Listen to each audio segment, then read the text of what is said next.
Assalamualaikum warahmatullahi wabarakatuh. Innal hamdalillah asyhadu alla ilaha illallah wahdahu la syarikalah wa asyhadu anna Muhammadan abduhu wa rasuluhu la nabiyya ba'dah. Allahumma sholli wa sallim ala Muhammad wa ala alihi washabihi wa mawalah. Rabbi israh li sadri wa yassir li amri wahlul 'uqdatam min lisani yafqahu qawli. Amma ba' qala Allah ta'ala fi kitabihil karim a'udzu billahi minasy syaithanir rajim ya ayyuhalladzina amanu kutiba alaikumus syamu kama kutiba alal ladzina min qablikum la'allakum tattaqun. Shadaqallahul azim. Jamaah sekalian, para pendengar, hadirin dan hadirat yang saya muliakan, Allah telah berfirman dalam kitab suci Al-Quran, surat yang kedua, ayat yang 183. Di mana ayat ini tidak asing lagi bagi kita semua. Hampir tidak pernah terlewatkan manakala mendekati dan masuk bulan Ramadan, ayat ini pasti disampaikan oleh para khatib, para mubalik, ustadz, di depan para jamaah. Yang di dalamnya ada seruan, ada perintah, isi perintah, harapan dari perintah yang dilakukan, dan jaminan yang akan disiapkan oleh Allah kepada kita. Di dalam ayat tersebut Allah menyatakan dengan lafal ayatnya, ya ayyuhalladzina amanu kutiba alaikumus syamu kama kutiba alal ladzina min qablikum la'allakum tattaqun. Ada 3 hal yang perlu digarisbawahi. Pertama, ayat ini ditujukan kepada orang yang beriman. Yang kedua, oleh Allah, orang beriman disuruh untuk berpuasa. Harapan Allah, dengan puasa itu, orang beriman agar bisa menjadi orang yang bertakwa. Masing-masing bahasan dari 3 garis besar tersebut, tentu saja akan masuk pada satu pemahaman, iman itu sendiri apa, kemudian roh iman itu di mana, dan aksi orang yang beriman seperti apa, dan kemudian apa yang harus dilakukan oleh orang-orang yang beriman. Dalam hal ini sudah banyak dibicarakan oleh para ustadz, mubalik, dan lain sebagainya.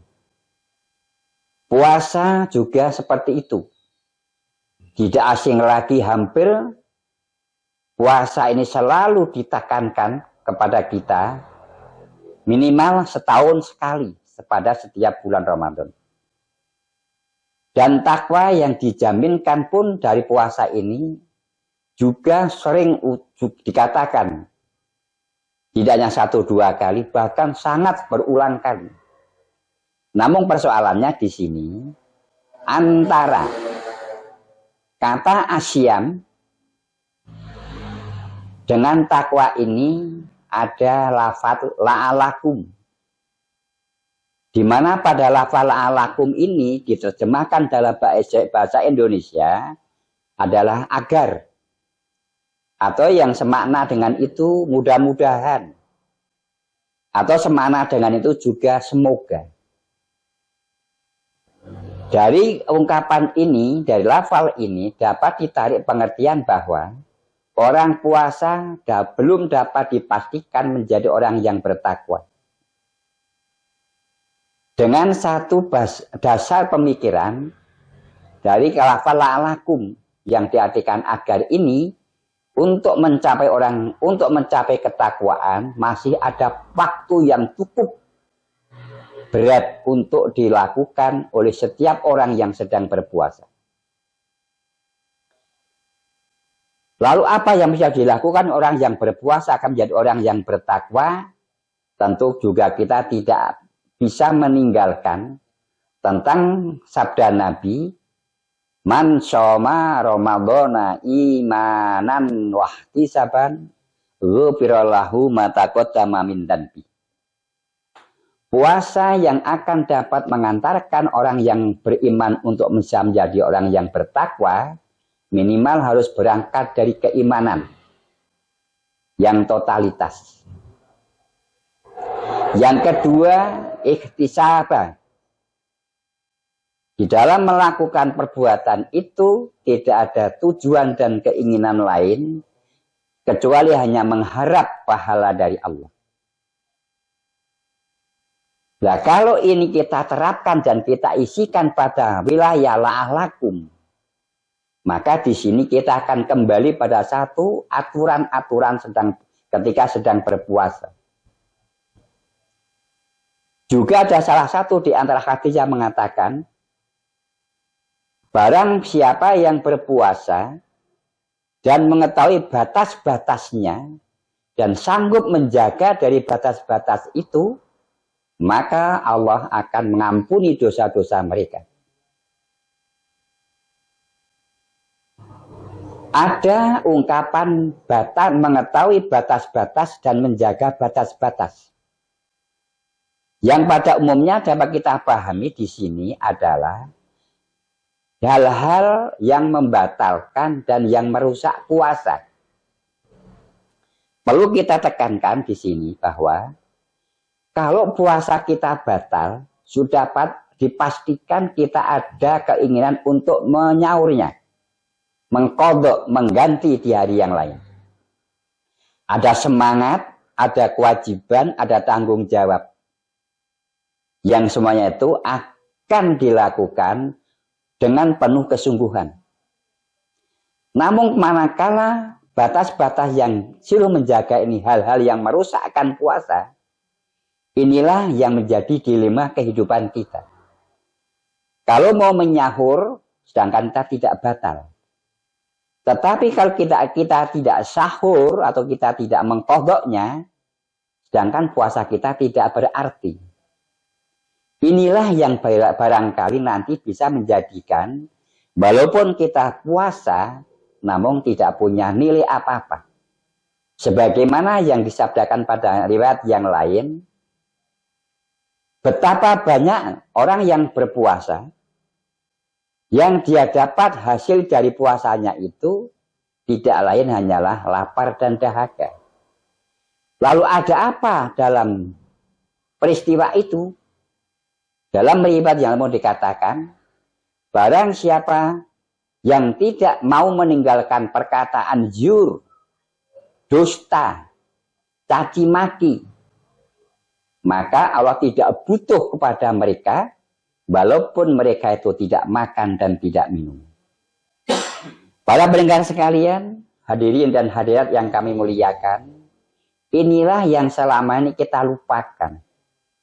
Terkesan puasa yang kita lakukan hanya sebatas tidak makan dan tidak minum. Selepas dari itu, kita masih suka melanggar dan melakukan hal-hal yang merusak puasa tersebut. Maka hadis tersebut memberikan satu petunjuk, orang yang berpuasa Ramadan dan memahami batas-batas dan menjaga batas-batasnya, jaminannya adalah akan diampuni dosa-dosanya. Lalu seperti apa upaya kita untuk dapat melakukan hal semacam itu? Akan disinggung dalam surat yang ke-6, ayat yang 120. Allah mengatakan yang artinya, tinggalkanlah dosa-dosa yang nampak dan dosa-dosa yang tersembunyi. Dosa-dosa yang nampak yang seperti apa? Tentu yang dapat terlihat oleh mata tentang aktivitas perbuatan itu. Lalu bagaimana untuk mengkelompokkan atau untuk mengetahuinya? Dapat kita bagi satu, dosa-dosa yang nampak adalah dosa-dosa yang dilakukan oleh badan kita di bagian luarnya. Apa itu? Satu adalah mata. Dua, telinga. Ketiga, mulut. keempatnya adalah tangan, dan kelimanya adalah kaki.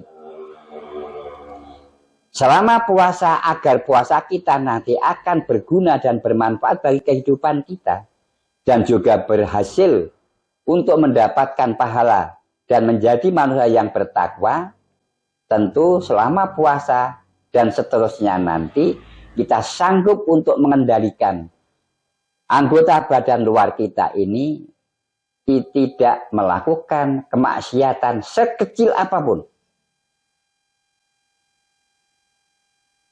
Yang kedua, dosa yang tersembunyi. Tentu akan kita melihat bahwa manusia itu terdiri dari dua potensi, yaitu potensi lahir dan potensi batin. Sedangkan dosa-dosa yang tersembunyi meliputi apapun yang ada dalam hati kita. Lalu apa perbuatan hati yang termasuk perbuatan dosa? Tentu pertama, sebagaimana yang disinggung Allah dalam surat Al-Hujurat, Allah mengatakan di ayat itu, jauhilah purbasangka, sebab dari kebanyakan purbasangka adalah dosa. Kita tidak menafikan tentang sifat manusia, tentang prasangka ini. Hampir semua manusia memiliki prasangka. Namun, prasangka yang seperti apa yang oleh kita harus dikendalikan adalah prasangka yang menuju kepada yang negatif. Sebab apa? Sebab prasangka yang negatif inilah sebagai embrio dari kejahatan-kejahatan hati yang selanjutnya. Salah satu di antaranya adalah sifat iri, kemudian sifat dengki, dan masih banyak lagi hal-hal yang ditumbuhkan dari prasangka tersebut. Oleh sebab itu, marilah berhubung atau sehubungan dengan puasa ini sebagai satu pendidikan moral yang harus kita pahami betul, maka marilah puasa yang kita lakukan di tahun ini betul-betul puasa yang mampu membentuk karakter, yang pada akhirnya nanti kita akan dapat digolongkan sebagai orang-orang yang mutakin. Demikianlah, mudah-mudahan ada manfaatnya. Mohon maaf. Ila liqa fi amanillah. Assalamualaikum warahmatullahi wabarakatuh.